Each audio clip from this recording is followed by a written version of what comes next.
The sex offender registration team, our duties can be broken down into three main components. The registrations that the offenders do in person here at the office, the address verifications that we then leave the office and do, and the investigations for violations. 33%, 1/3 of those offenders are classified as sexually violent predators. 1/3 of our registry has to come in to us every 90 days, and we have to go to them every 90 days.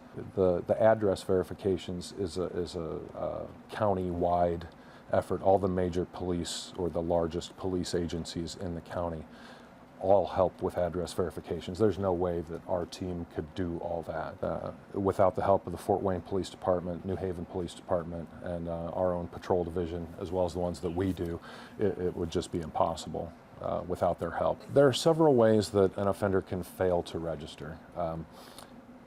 The biggest one, or the first and foremost reason that a failure to register case is initiated, is that they either don't register when they're supposed to on their either 90-day or annual frequency, or if they don't report information that's required within the allotted time frame. The law says that they are required to update their information with our office in person within 72 hours of any change.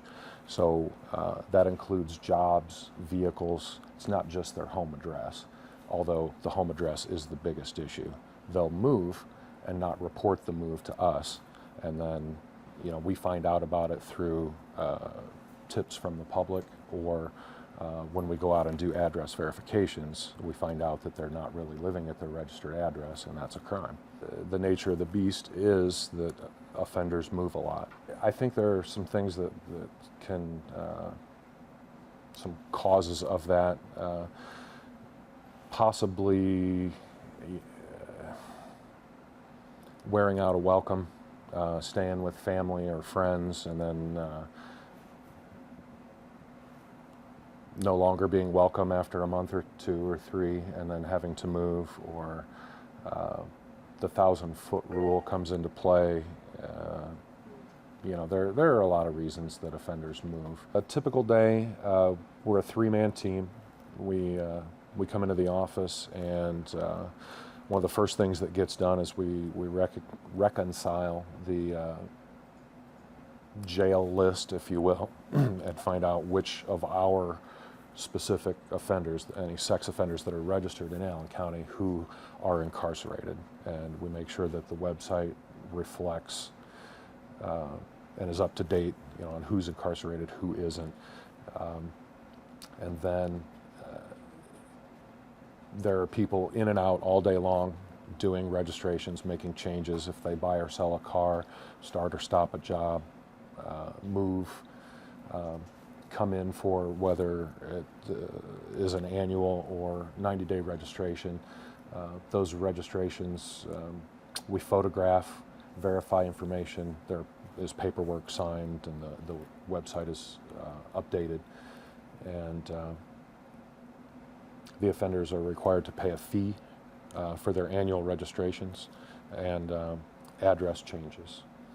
So there's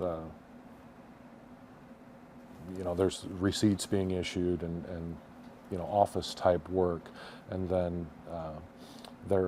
the address verifications, we split them up 3 ways between the 3 of us, and when the office load, when it's slower in the office, one of us will break away and go out and do address verifications. And those, I mentioned before, the other police agencies that help us out with those, there's all of that paperwork is generated here in the office and gets returned here to the office. So there's data entry there. If one of those officers returns paperwork and has found that an offender is not living at his registered address, we then take that case over and go out and start an investigation. So I don't want to say we go and check it daily, but several times a week we get that paperwork back from the other police agencies, And so it could be any time during any week that a new case gets generated. No, it never stops. There's constantly people being reincarcerated for violations of probation or parole. There's constantly offenders being released from the Department of Correction for either the first time for a sex offense, and we've got to get them up and running, or they're getting out for a second or third probation violation, or a failure to register case that we did, and they've served their time, they're now coming back. Just lots going on. Not all offenders have the 1,000-foot rule. Not all offenders register every 90 days. Not all offenders have to register for life. So there's a lot to it. It's pretty complex. The data entry, photographing, explaining the rules for the first time, and what the offender must do and when they must do it. It can take a while. I think the thing that bothers me the most is the general perception of the public that people think that you can get caught, peeing in the park or something, or in an alley and end up on the sex offender registry. That's just not true. These are true sex offenses defined by statute, where it's not just getting caught peeing in public or something. These are significant criminal acts that these offenders have to register for. They've been convicted of a true sex crime. Parents will parent their kids better with being armed with this information, and that's our goal through this office, is to ultimately publish the best accurate information to keep the public safe. Indiana law has two time periods of registration. It's 10 years and life, but it also allows for offenders coming from other jurisdictions, because each state's laws are different. If they're required to register for a conviction out of Michigan, let's say, for a period of 25 years, Indiana will honor the period of our state or their state, whichever is longer. So if what they did would be a 10-year registration in Indiana, but they're moving here from another state that requires 15 or 25, it'll be 15 or 25 here in Indiana. It's getting better all the time. It really is. It was not a good situation 7 years ago. There were essentially 90 different ways of doing things, and when an offender moved from one county to another, it was hard to prove. For an example, just to tell you maybe a little story or background, if an offender moved from one county to Allen County, the paperwork that the originating county or losing county did with him might not be what I need to do a prosecution if he moves here and doesn't register here. So now that we're all using the same paperwork and doing it the same way, and we can show, because the paperwork includes the laws, rules that they must follow, and they sign that saying that they understand, I can more easily prosecute somebody or send my case to our prosecutor, and there's a lot fewer questions, a lot fewer hurdles that have to be gotten over with the standardization. I would say that what keeps me going is the community notification part of it. There's no tangible way that I'll ever know, or any of us will ever know, how many children we were able to keep safe. But by doing what we do, we have it in the back of our mind that people are using the information that we publish on the registry website and acting in a more safe manner. And I'll never know how many kids weren't molested because of the work that I've done.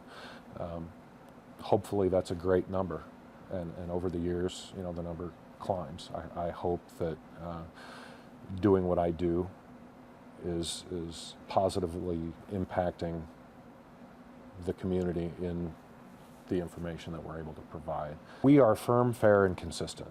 If these offenders know what's required of them, we all ensure that the offenders don't leave here with questions. They know what they're supposed to do, and I sleep just fine at night after arresting someone because I know that I took the time to go over the rules and I spell everything out, and they don't leave here until they are clear on what's expected and what's required by the law. And if that doesn't happen, then they get arrested and I go home that night and sleep like a baby.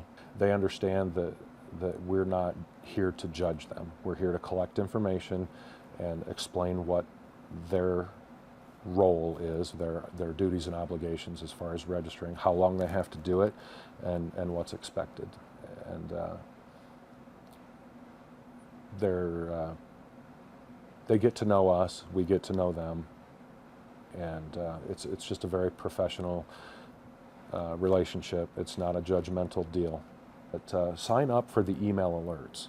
The system will email you if a new offender moves into a certain radius of your address or the address that you want watched.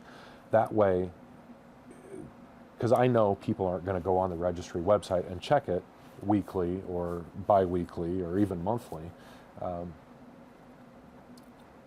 But based on this, 36 moves just last month, you never know who's moving in and out of your neighborhood. So signing up for these email alerts makes it so that you don't have to check the website all the time and still stay informed. Without burden to you, you'll just get an email saying, hey, someone moved into your neighborhood.